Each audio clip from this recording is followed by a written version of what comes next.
So, what if Sofaygo actually signed to Opium, Playboi Carti's label, with Ken Carson, Destroy Lonely, and the Homicide Gang?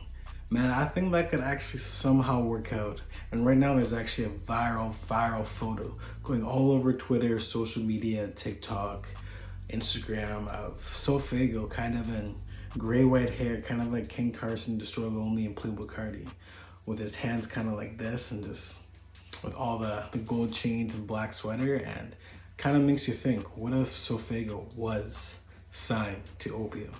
I think it would be a totally different career for Sofaygo. I personally think Opium is definitely the best label right now, best underground label at least.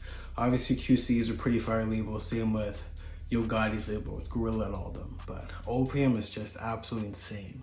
Let's just talk about Playboi Carti. Whole Lotta Red, Die Lit, self-titled. You know what I mean? Ken Carson, Project X, and X, all becoming very close to classics. And also Destroy Lonely, who dropped like a really fire project this year.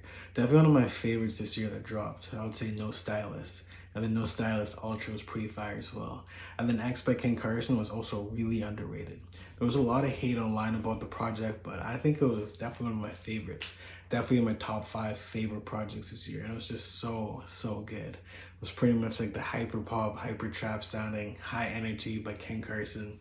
And it was so good. And Destroy Lonely's project, No Stylist, was super unique, kind of like the dark reverb, ambient trap, or rage sound, whatever you call it, like alternative rap, and it was just so good.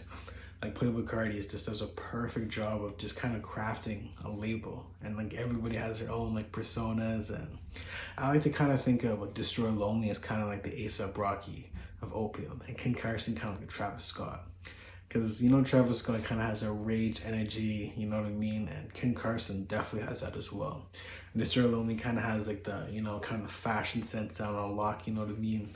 And Playboi Carti is obviously the boss, the king vamp.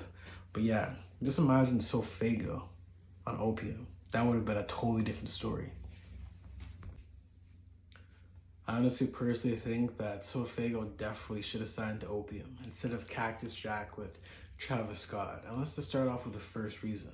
The first reason being is that Sofaygo is getting absolutely zero support from Travis Scott. Like maybe some like connections with like the Nicki commercial and different events. And I think there was a time Travis Scott had a concert and Sofaygo ended up performing. And Travis Scott was super hyped because he was performing off the map.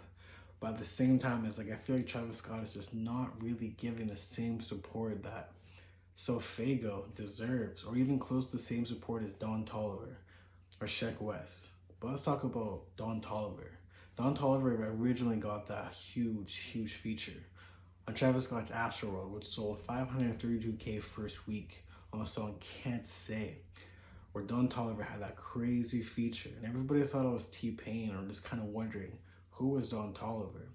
And then Don Toliver ended up dropping a bunch of different hits, including 2 hits with Internet Money and a few solo songs like No Idea, you know what I mean? But I just think like Sofaygo's just not getting that support at all.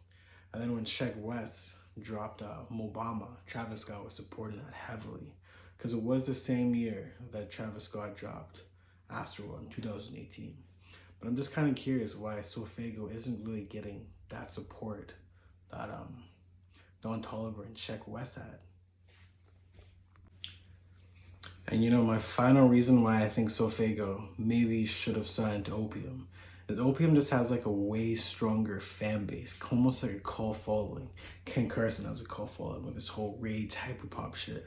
Destroy Lonely has a massive cult following, just with this whole ambient trap sound, you know what I mean? And obviously Playboi Carti, he has the biggest cult. All of them together is just super strong. I just don't understand why Sofaygo wouldn't want to sign with Opium. I don't know if he ever got really offered, but like he definitely has a stronger fan base than the whole Cactus Jack camp. And honestly, anybody that Playboi Carti co-signs pretty much just goes up. Like even Glock 40 Spaz, he never officially signed with Opium, but there was a rumor that he was potentially being signed by Opium. And then his whole career just went up from that. There's been many other artists like that as well. And even just all of the the Playboi Carti clone just kind of all go up just because if they're associated with Playboi Carti. Like Cochise, pretty much his whole career is revolved around the sound of Playboi Carti. Even the whole time Mario Judah was kind of like dick sucking Playboi Carti with the whole lot of red rollout, fake rollout.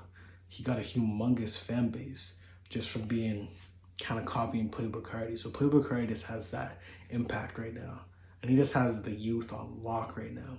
But let me know what you guys think. Do you think Sofaygo should have signed to Opium? And do you think it would have benefited him a lot more than signing the Cactus Jack with Travis Scott? Let me know in the comments.